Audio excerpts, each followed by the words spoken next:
Sebastian Schulman is a writer, editor, and literary translator from Yiddish, Esperanto, and other languages. His translations and original work have appeared in over a dozen literary journals, including Two Lines and Words Without Borders.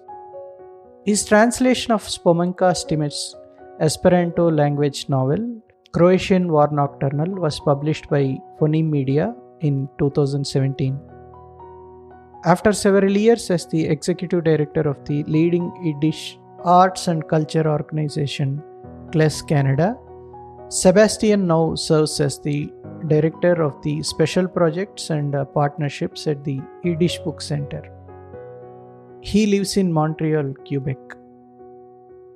In this episode, he talked about the language Esperanto, its genesis, Esperanto literature, and his translation of Croatian War Nocturnal from Esperanto into English. Croatian War Nocturnal is a fictionalized memoir of the wars in former Yugoslavia in the early 1990s, told from the perspective of a Croatian Esperanto activist and teacher. The book consists of short, interconnected episodes describing the daily traumas of war and genocide and their effect on life, family, memory, and language. It's an emotional account of a woman trying to make sense of the seeming collapse of the two utopian projects that have framed her life, Yugoslavia and Esperanto. You can buy the book using the link given in the show notes. Please share your feedback on this episode either on the Spotify app or through the link provided in the show notes. You can follow Harshaniyam Podcast on Spotify, Apple, or search any of your favorite podcasting apps. Welcome to our podcast, Harshaniyam. Thank you so very much. It is a pleasure to be here with you. Please introduce us to the book Croatian War Nocturnal. So today we're talking about Spomenka Stimec and her novel, a fictionalized memoir called Croatian War Nocturnal. It is, as I say, a fictionalized memoir of the wars in the former Yugoslavia in the 1990s.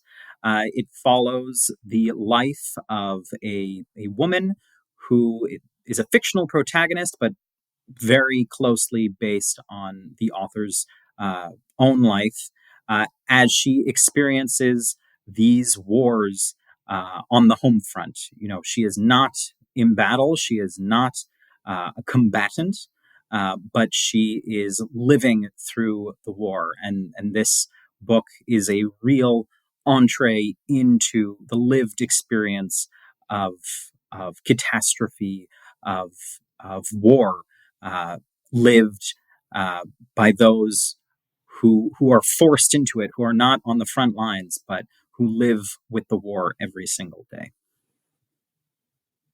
Okay, before we talk in detail about the author and the book, please tell us about the Yugoslavian War. So I have to preface this by saying I'm not an expert in Yugoslav history or in the wars themselves, but in brief, in 1991, with the fall of communism across Eastern Europe, in the Soviet Union, in Eastern Europe, and in Yugoslavia, you had drastic changes, and Yugoslavia was one of the places where these changes became absolutely violent. Yugoslavia was a union of different republics, and each republic had an ethnic character to it. And when the country broke apart, these constituent republics went to war with each other. And oftentimes this war is characterized as an ethnic conflict. The Serbians against the Croatians, the Serbians against the Bosnians. It's also sometimes thought of as a religious conflict. Serbians are mostly Orthodox Christians, Croatians are Catholic, Bosnians are Muslim. But there is also an element here that we see across Eastern Europe at this time, where elites, from these different states, they are losing their authority, they are losing their power, and this is an attempt to, rally the forces of nationalism, xenophobia, religious strife to hold on to power in the most violent ways. These wars were absolutely devastating, perhaps most remembered for the ethnic cleansing that took place in Bosnia, which is, the book here does go into some detail about that, although the book is focused, of course, primarily on the war in Croatia between Serbia and Croatia, which lasted from 1991 to 1995. And as I say, I'm not an expert here, but the war does bring you directly into this conflict in a way that history books, that other resources really do not. This puts you really at the center. And I should say it was written while the war was going on in 1993. So it is both a memoir of the war. It is also a firsthand account, despite the fact that the author has fictionalized much of what's going on in the text. It is also a firsthand account, a primary source of the war itself. Tell us about the author and her other works too. So Spomenka is she's a wonderful person. You should know that. That aspect of her personality as a warm and generous and caring person doesn't always come through in this text, and I think listeners should know that about her. She is an absolute giant in the small but very vibrant world of Esperanto literature today. All of her writing is characterized by this very sharp, very precise style. She has a language which is very unadorned, sometimes very brusque, but has a deep emotional intensity. Her most famous work, the work that she sort of debuted with in the Esperanto world, is called Ombro sur interna pesaggio, which means a shadow on an inner landscape, which is about a messy breakup between two lovers in the Esperanto world. And this is just a very deep psychological work. And all of her works are seemingly very accessible if you've only studied Esperanto a small amount of time, a short while, because of her very unadorned and almost staccato style. You can start reading it. But if you really pay attention, there's a great deal of complexity. There's a lot going on in her works. And that's one of the reasons why she is so popular, because she's able to reach readers on multiple levels. She also writes in her native Croatian. I'm less familiar with her work in that language, but while she does write in Croatian, she is an absolute star in the Esperanto world. She's been recognized with Lifetime Achievement Awards. She has taught Esperanto in many different places, and she's a real celebrity in that community. And it's a real pleasure to work with her and to bring her work to new readers. Now, I looked up on Google as to what is the meaning of Esperanto. Esperanto means hope. So I was wondering, she could write in Croatian too, right? Why the choice of writing this book in Esperanto? And tell us about the language Esperanto, its origins too. Yes, absolutely. So Esperanto was invented. It's an artificial language. It was invented by a Jewish doctor from the city of Bialystok, which is today in Poland, then was in the Russian Empire.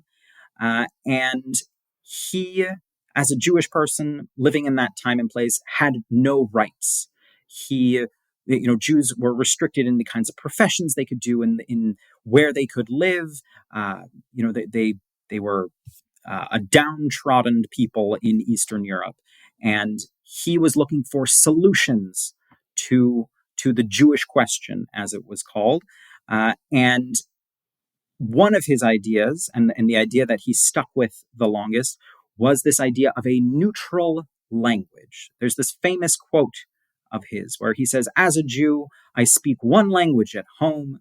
I use another language in the synagogue. I speak with the government in yet another language. On the street, I'm using a fourth and a fifth and a sixth language, and nowhere am I considered, a full human being. And he said that if there was a neutral language, a second language for all, that was this kind of blank space where people could come together. It would facilitate inter-ethnic communication. It would be a tool that wouldn't solve all the world's problems, but it would bring us closer to peace and to understanding.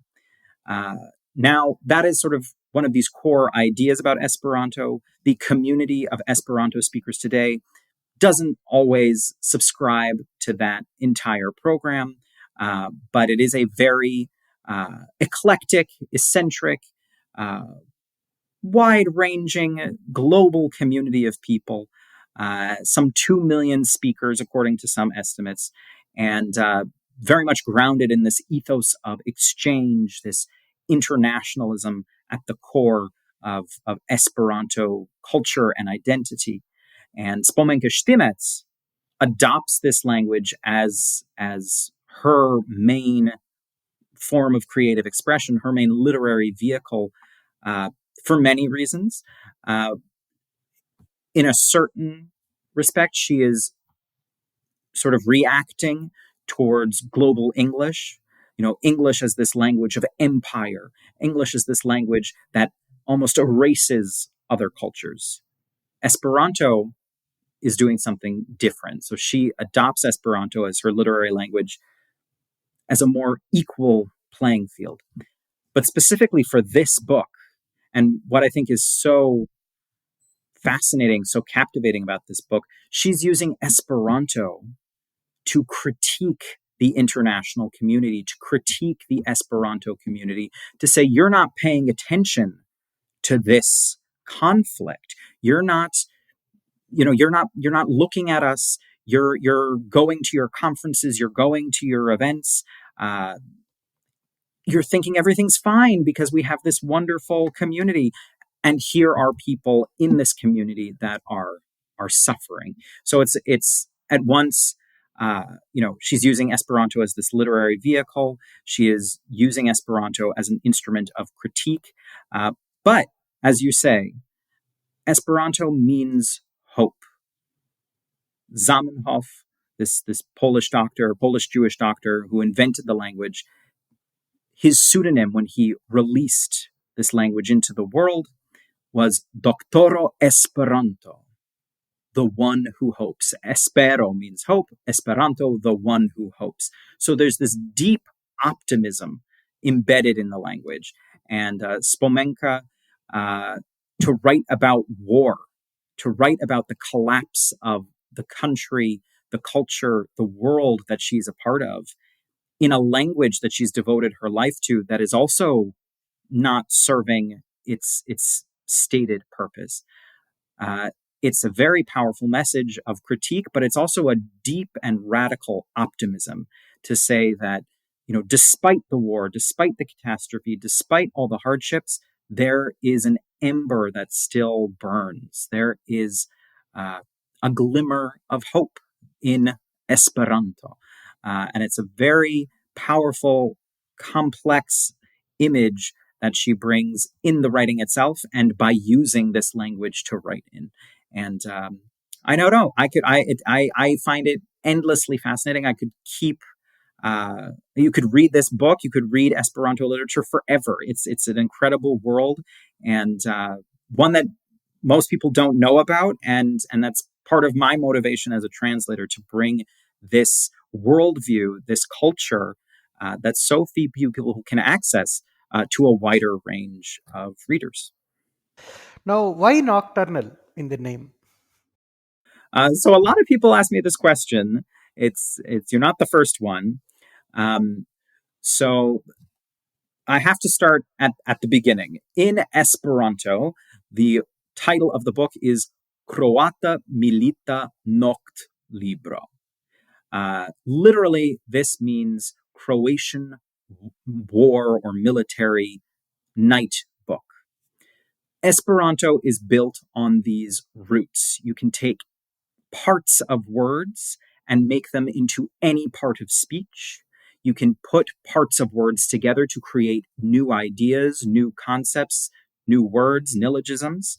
And Spomenka, in Spomenka Stimec's work, she does not do this wordplay as often as other Esperanto writers. And yet she does it in her title. Noct Libro literally means night book. And it's a play on words. In Esperanto, as in many European languages, Tag Libro, day book, is what we might call in English a journal or a diary. And etymologically, linguistically speaking, the opposite of journal, which just means of the day, like in French, the word jour, the opposite of journal is nocturnal. So if you know the title in Esperanto, which I assume that none of my English readers do, but if you do, I'm doing the same kind of wordplay here. But what I'm trying to evoke for the English reader is multifaceted. First of all, a nocturnal is a kind of music, right? It's a style, it's a piece of music. You think of a nocturne or a nocturnal, usually a short, dark, atmospheric piece of music. This is what this short, very atmospheric book tries to recreate. It also reflects the circumstances in which it was written. She wrote this book at night, hiding in her bathroom on this primitive translation computer machine that could type in Esperanto. So it is literally a nocturnal book. She is writing it at night. And then, just like it does in Esperanto, the title kind of raises a question for the reader. In Esperanto, it's a new word, and you understand it immediately as an Esperanto speaker, but something's unusual about it. So the fact that you and other people are asking about what is nocturnal, what is this, it kind of does the same thing. It opens the reader up to a question. What could this possibly mean? What is going on? And I hope by the time you turn the page, you turn the cover, and you read the book, it becomes more and more apparent what this means, why this title. Most of the stories are written, not only she wrote it in the night, but they happen in the night time. One of the prime examples is the story Alarm. So there is a particular paragraph in the story where first time she hears the alarm, bombing alarm, she wanted to get into the bunker, which is underneath her house. Now, before she leaves, for a couple of seconds, she looks back. The way she described that particular event is deeply moving. Actually, very well written. That's one of my favorite and one of the most uh, emotional parts of the book for me. So the narrator has returned to Croatia from abroad a couple weeks after the war has started, and she's in this apartment building, and everybody is already accustomed to these sirens that go off multiple times a night, sometimes during the day. And they have to gather their things and run down to the basement to this bunker. And she is a newbie. She doesn't really know what to do in this situation yet. So she's very frazzled, and she and everybody is running around her.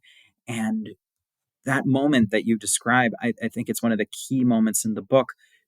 She is about to run down the stairs and she's stuffing her bag, and she turns and she looks back at her apartment, and she says, how could I leave this place where I am most strongly myself? And she's leaving herself behind. She doesn't know when she will return. She doesn't know if she can return, and she must leave. And she runs down the stairs, and she ends up in this bunker, and there's all of this frenetic energy as she's running, and then in the bunker there's silence, and it's just she with her neighbors waiting. and it's, these people that maybe they've never spoken, maybe they only said hello to each other in the hallway, and now they have to have these real and very difficult conversations in the most trying circumstances. They don't know if a bomb is going to fall on them, and they're just sitting there waiting, and the conversations they have are, sometimes a little too careful, sometimes not careful at all. They're skirting around big issues, and it's this horrible moment of waiting and sitting in the unknown. And it unfortunately, the book is so relevant today. There are people sitting in war zones all over the world that are going through this very same thing. And they're sitting there listening to the radio, and they don't get, they can't trust the information they're getting, and they're trying to analyze. Oh, they played this song on the radio. This means that we won this battle, or that, this song means that we must have lost this battle. And I think about, us today on social media. We have a lot more information, but in some ways we're just as lost. We can't trust what we hear and what we see.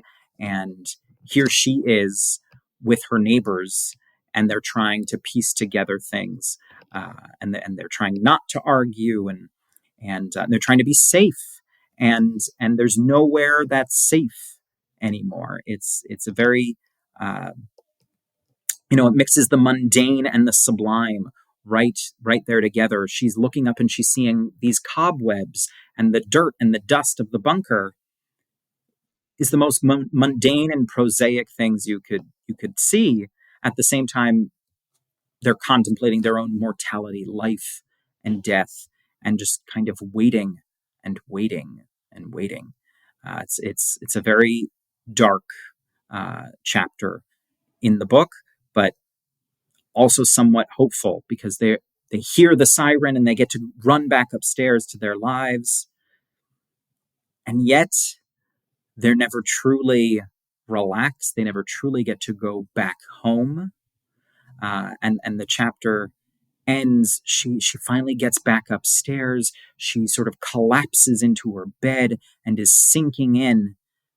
And yet her boots are right there, ready to take her back downstairs at a moment's notice. It's the cycle just never ends. No, the other one is the Rennie from Vukovar.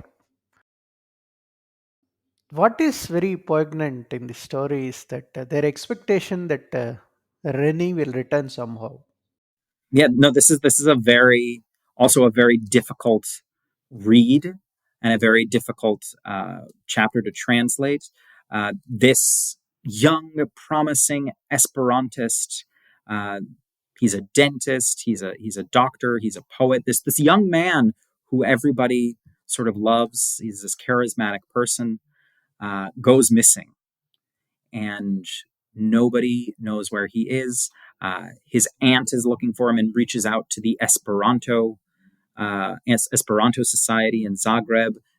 They can't find him, and we get this glimpse into what ethnic cleansing looked like on a very prosaic level, how people were rounded up, and then just the absolute horror of uncertainty. Nobody knows what has happened to Rene, to this young man. And people, again, they're waiting. They don't have all the information. And they're terrified, but they're hopeful. The last that anybody has ever seen or heard of Rene is just his scream. It's not even an image. It's just this echo, this sound. And it's imprinted on his brother, the last person to have heard this scream. There's this line, you could see the scream on his face. People are just carrying around these traumas, carrying around these uncertainties, and it's a very it's a reality of living this war. I should say too that the title René from Vukovar is deceptively simple. For people from the region, people who are familiar with the war, Vukovar is this symbol. It's a city in eastern Croatia that was absolutely devastated during the fighting. And the narrator says that it's kind of the Croatian Hiroshima. It's this apocalyptic kind of event. And yet, nobody really explains that. The narrator doesn't tell you that this has become this symbolic place of catastrophe. And I think that is very intentional. There's a lot in the book that is sort of left half explained or unexplained, because she wants the reader to feel this unease, this sense of, well, if you don't know what's going on, you have to pay attention. You don't have the whole story. So just the title for some readers is very evocative, but for the average reader, it's not till the end of the chapter that you understand what Vukovar itself means. Main Sarajevo, because I read about Sarajevo Seas when I was in college. So Main Sarajevo, I think, is my favorite chapter of the book. In some ways, it's very different. Spomenka, or Spomenka's narrator, is sitting in Zagreb, and despite all these hardships going on in Zagreb, she can still watch TV. She can still, have some semblance of a normal life some of the time. And she's watching Sarajevo burn. Sarajevo is the capital of Bosnia. And she is floored by what she's seeing there. So, if there's catastrophe where she is, it's absolutely a nightmare in Bosnia. But instead of dwelling on that experience, she's thrown back in time. She's thrown into her memories of Sarajevo. And what does she remember? She remembers her first love. And her story is about the month of May in Sarajevo. She is preparing for the Sarajevo World Youth Congress of Esperanto. Esperantists from all over the world will be coming into the city. And she's there to prepare for the Congress. And she meets Kemal. And their love is this innocent, beautiful thing. And it just kind of blossoms. And it's kind of this perfect, innocent, youthful moment. And then she pulls back and she says, and now Sarajevo is burning. And I don't know if I will ever see Kemal again. She hasn't seen him for years. It was, this puppy love, this teenage love. But the war becomes so real for her. And it's this interplay of memory. One of the things that I love about this chapter isn't just this love story, but it's really how memory functions. She is watching the war in the present and thrown immediately into the past. And that is having her think about the future. What is going to happen when the war ends? How will I reconnect? How can I reconnect with the past when the present has destroyed what the future might be? So it's a story that works on many levels, but it's also just a simple story of love, of when you're a teenager and all your emotions are just at their height.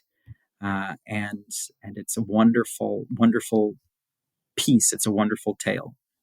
The one particular thing about the story is where the clock it starts ticking. Kemal, Kemal. Yes, yes, yes. She brings her alarm clock with her from Croatia, and she, when she brings it, it speaks its normal language, tick tock, and then all of the sudden it has learned the local language, and it goes ke mal, which is the name of the boy she has a crush on, and it's just this wonderful detail about how, when you're in love, and especially at that age, it's all consuming. Uh, but but she does this throughout the book, where objects uh, take on this symbolic importance, take on a life of their own. Uh, you know, when in alarm, it's very important when she's, taking her tea and stuffing her tea into her bag. Or I talked about her boots. There's a chapter about a father who is mobilized into the Croatian army and forgets his hand towel, and the importance of getting him this hand towel. You know, these little objects that in a way make us human. We give meaning to objects, but the objects give meaning to our lives. And in May in Sarajevo, her alarm clock is this beautiful demonstration of how she is able to focus in on the minutia of our possessions, our material world, and how they express something about ourselves. The narrator, she's not even ready to admit that she's in love with Kemal, but her clock is. They kind of know us better than we know ourselves. Translating this particular book from Esperanto, were there any specific challenges? So many, so many. I think in general, translating from Esperanto, um, it can be quite challenging because of the way that the language works. So I mentioned a little bit, uh, the language is based on these roots, what are called in Esperanto radikoj, radicals, and you can take them and you can make any word any part of speech, and you can combine anything. So you will often have one adverb that might combine two or three different words. And and it's one word in Esperanto, one syllable, two syllables. And in English, I might need a whole sentence just to convey, some of the layers that are going on. So Esperanto tends to be very economical, and English might need more space. For Stimec's writing in particular, which I said has this very sort of staccato quality to it, you want to recreate that. How do you recreate? It's not choppy, but it is very rhythmic and very clipped, and very sharp. So the challenge for me as the translator was, how do you recreate that effect, that style, that voice, with a language that, more often needs more words to explain the same thoughts, ideas, or feelings.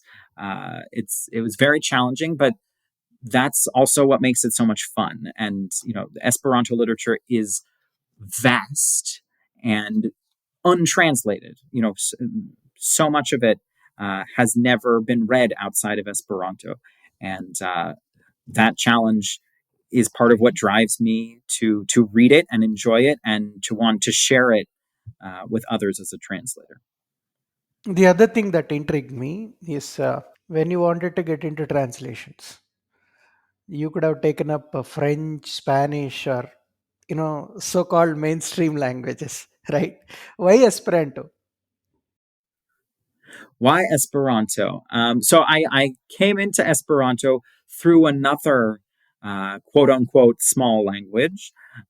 Most of my personal and professional life happens in Yiddish culture.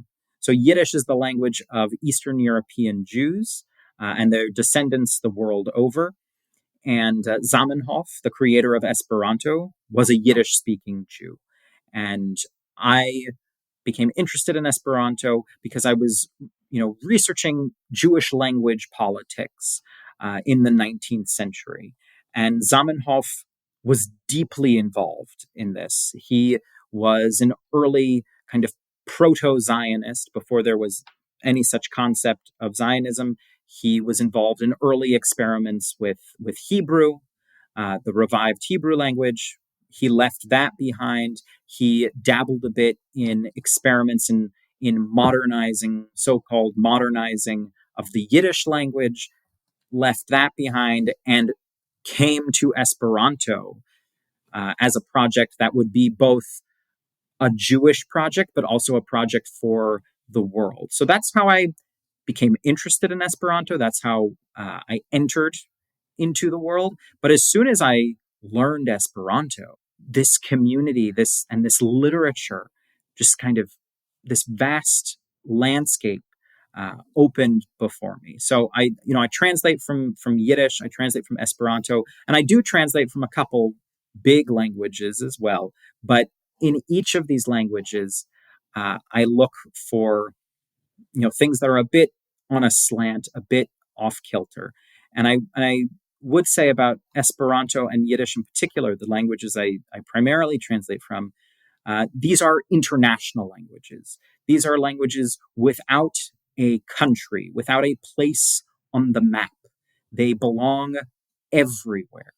And there is a real ethos of being everywhere, of being of the world that is inherent in these cultures. And that for somebody, I live a very multilingual life, and I've always been fascinated by language, and Esperanto and Yiddish gives you access to the whole world. You can read Esperanto writers. There's no geographic center. You can read Esperanto writers from, Japan and China and Brazil and Hungary, and they're all talking with each other. They have all read each other. They are all riffing off of each other. There are poetic forms, for instance, Japanese poetic forms that are now considered sort of native to Esperanto because Japanese Esperantists brought them into the language and others have made them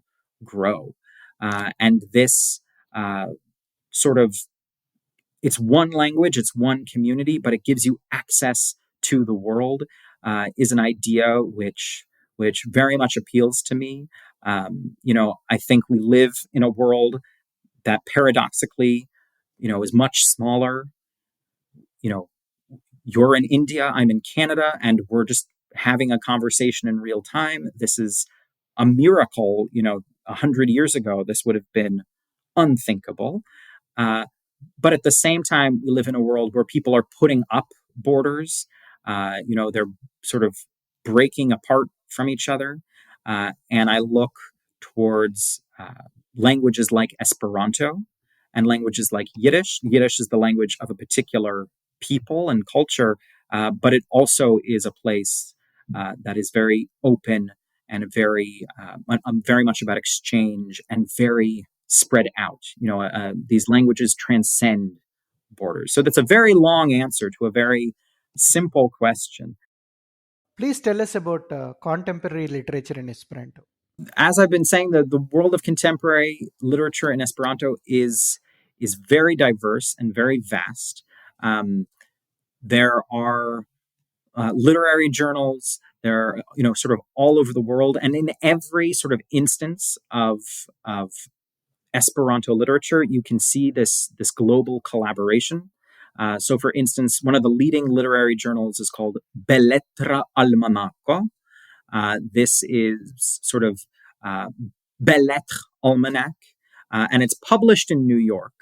But if you look at the masthead of who works on it, the editors are from Hungary, from India, from Spain, from Brazil. I mean, you have 4 or 5 continents just on the editorial board, and this really, I think, is characteristic of what Esperanto literature is like today.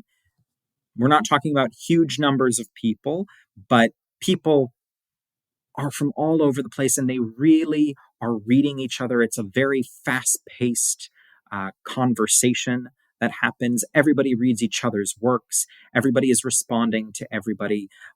You have all kinds of genres,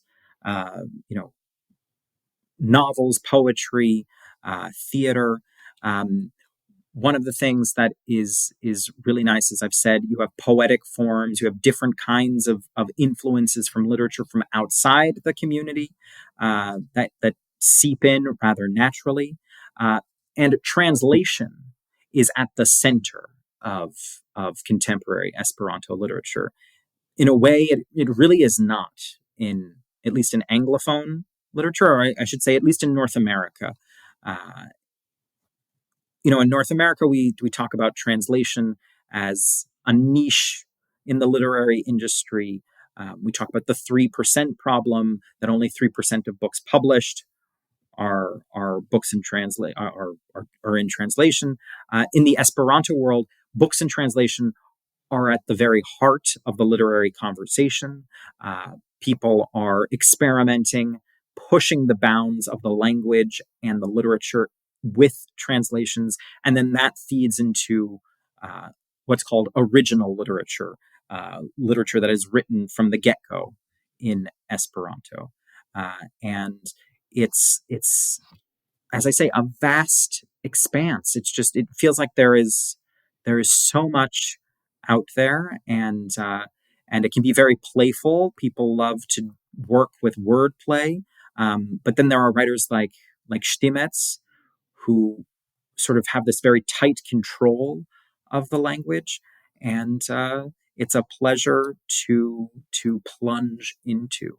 And you really are welcomed into the community. That's the other thing. Because it is a small literary community, they're very excited when newcomers arrive. So they're very supportive of my work translating out of Esperanto, but often I have these conversations with writers or with editors in the community, and they say, "Oh, do you want to try writing a poem? Do you want to try writing a story in Esperanto? We would love to, cultivate you and bring you into that side of the community." So this openness is really a value there, and any curious listeners who don't know Esperanto, there's wonderful literature to read if you do learn it, and if you do know Esperanto, please join me in translating this literature and sharing it with others. You almost become like a brand ambassador to Esperanto translation, I guess. Perhaps Esperanto is going to go viral. That's a big responsibility. That's a big responsibility, right? That's interesting. I feel like again, in quotes, small languages, there is this pressure because the literature doesn't necessarily get translated, or communities outside of the home community don't necessarily know about it, and there is a little bit of pressure for you to get it right, for you to pick the right works, for you to translate them in the right way. It's an interesting tension. If you translate from a big, quote unquote, big language, you have to contend with agents and presses and all of this infrastructure, and that has its own challenges and own pressures. And in some ways, if you translate from small languages, you can get around all that and you can play around and you're much more free. At the same time, you become, like you say, a brand ambassador. You're an ambassador for this culture. You wouldn't be if you were translating from Spanish, let's say, where there's lots of people who do this. So it's an interesting situation, but sure, am I a brand ambassador? I will take that. I will wear that badge proudly. Tell us about the process of getting this book published.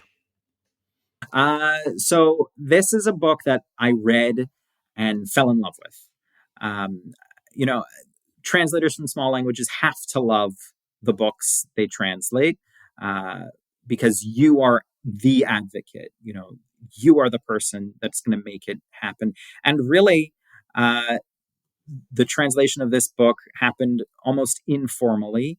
I fell in love with the book, and I was having a drink with a friend of mine who is an incredible translator, primarily from Russian, Boris Drayuk, an award-winning translator. Boris is a fabulous translator, and we were having a couple drinks, and I was telling him about this book that I read, that was just this wonderful little book. And he said, you know what? Translate a sample of it.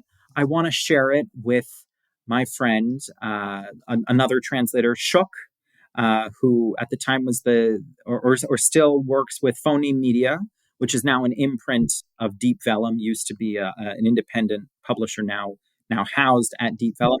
And so Boris introduced me to Shuk, and I shared with him this chapter, and Phoneme and Deep Vellum, they have this emphasis on small languages or voices, even in big languages, that you don't hear elsewhere.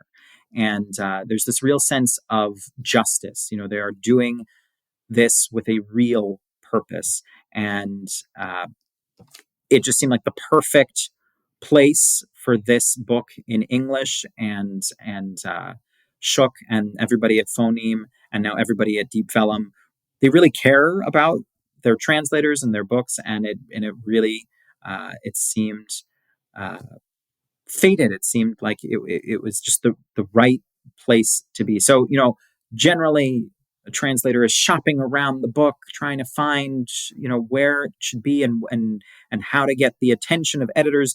This book, it was quite magical. It just kind of found the right place at the right time very quickly, and I'm very grateful for that very smooth and fruitful creative process. The book deserves all the help that it is getting. Thank you. No, I believe books also, they have their own destiny, like people. You're absolutely right. Books have a destiny just like people. That's amazing. Now, please read the last paragraph from May in Sarajevo, both in Esperanto and in English. Kun plezuro. With pleasure. I get it. You don't have to translate. That's the thing about Esperanto. Sometimes you don't need to translate. Okay, so this is from May in Sarajevo. Kiam la milito finiĝos, la paco revenos, ke malsendos tre claran mesaĝon. Mi vivas, kaj ĉiuj, kiujn mi amas, same. Kaj kiam la trajnoj denove veturos, ni renkontiĝos. Mi rakontos al li, kiel mi sonĝis, ke forbrulis lia diplomo de la Pekino Universitato. Li regardos min por nei la inkubon, kaj liaj okuloj estos kongrestempe naivaj. Neglegeblos en ili, kiom de teruraĵo ili vidis. Ni manĝos vinberojn, memori al tiuj, kiujn ni lavas, ĉe la iama basĉarŝa. Ĉu memoras vi la sonon de la frapo sur la krupo kruĉo? Tiom estos paco, kaj la frukto gustos je frukto, kaj ne je morto. Now in my English translation. And when the trains are running again, we will meet. I'll tell him how I dreamt that his diploma from Beijing University was lost in a fire. He'll look at me as if to refute the nightmare, and his eyes will be as naive as they were at the time of the Congress. I won't be able to read in them how much agony he has seen. We'll eat grapes, remembering those we washed in the offices in old Bascharsha. Do you remember the sound of the water hitting the copper? That's when there will be peace, and fruit will taste like fruit, and not like death. Thank you very much for your time, and it was wonderful. It was wonderful. Oh, it's absolute pleasure to speak with you. Thank you so very much. In Esperanto, we say, koran dankon, a heartfelt thanks.